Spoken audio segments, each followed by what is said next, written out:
How to fix a sunken asphalt driveway, repair tire depressions, and seal your driveway to prevent future cracks and damage to your driveway and home's foundation. Is your asphalt driveway sinking where it meets the garage during winter and rising higher than garage level during summer? Is there a space between your garage and driveway? Do you have tire depressions and cracks on your driveway? If so, this video is for you. First, we washed all the debris like leaves from the cracks and the spaces. We filled the space with sand mix concrete to prevent water from going under the driveway and foundation. We used the trowel and hand broom to sweep the concrete into the space and filled it as much as possible. We wanted to fill all the space that was already there with concrete to ensure all further sinking and cracks are prevented. My kids helped me in this project a lot. The good thing is that this project has many steps until you reach the final result, so you can take your time and do it step by step whenever convenient. Make sure you watch our whole series on this topic to find out how we solved this problem and the difficulties we encountered on the way. Afterwards, we sprayed water on concrete using very light pressure so as not to wash all the concrete off. We used the long screwdriver to poke through the sand mix and open spaces so the water could go deeper within the crack and reach all the concrete. You can wash off the excess concrete easily with a hose. We left it to dry for a few days before beginning to fill the tire depression with asphalt pothole filler. Before starting this step, we cleaned up the debris from the area again to ensure no debris was remaining before putting down the asphalt. Before choosing a day to apply the asphalt, make sure the temperature outside matches with the temperature range the product requires. When water goes down through this space between the garage and the asphalt, it washes away the supporting soil underneath and causes the driveway to sink and starts cracks in the foundation. As you can see in the video, I used the flat garden shovel to level out the surface and make it the same height as the garage. Some spots on the asphalt had gone down 2 or even 3 inches.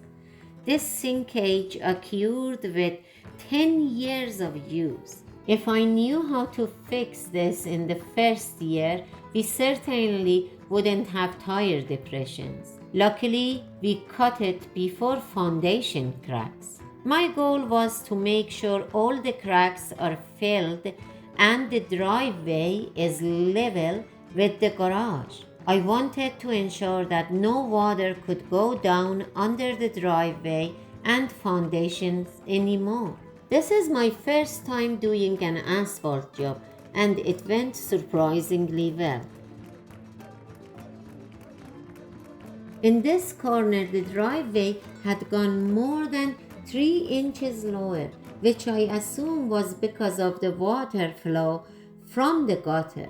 I put lots of asphalts to ensure it was high enough so that the water coming down the gutter wouldn't flow through the driveway. Make sure you watch our whole series on this topic to find out how we solved this problem and the difficulties we encountered on the way. I watched a couple of videos like this one and I used their advice and made my own mistakes. We thought this job would be very messy, but it actually wasn't.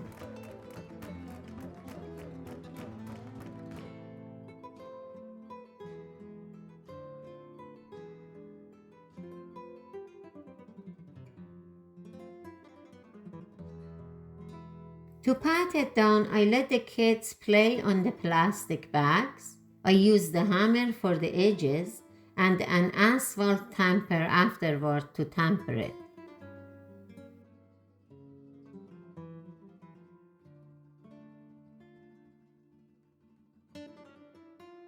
I dusted some of the sand mix before tampering to prevent asphalt from sticking to the tamper. My first mistake was heavy dusting the sand, which prevented the asphalt from quickly drying. If it's in the way and you have to dust the sand mix on the asphalt, do it very lightly. I left the pothole filler for about a week or two to dry up before I start to apply crack filler to cover the edges. After 2 weeks, I used a crack filler to cover the edges of the new asphalt to prevent it from coming off, and this worked really well and kept the asphalt together perfectly. Later, I realized that one layer of crack filler wasn't enough to merge the original asphalt with the new one. If I only wanted to use crack filler to merge two asphalts, I needed several layers to make it perfectly merge. Make sure to watch the second video of this series to find out how I solved this problem. To spread the crack filler, you can put on gloves or use a hand cement spreader. Don't buy an expensive one because you can't use it again.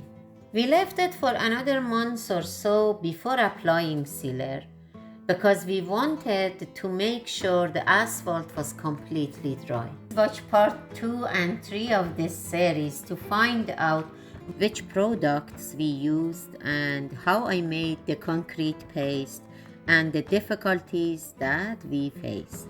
Another lesson that I learned from this experience was that instead of just covering the edges with crack filler, cover the whole area you renewed with crack filler to ensure they have all merged into one piece. Please subscribe and stay with us.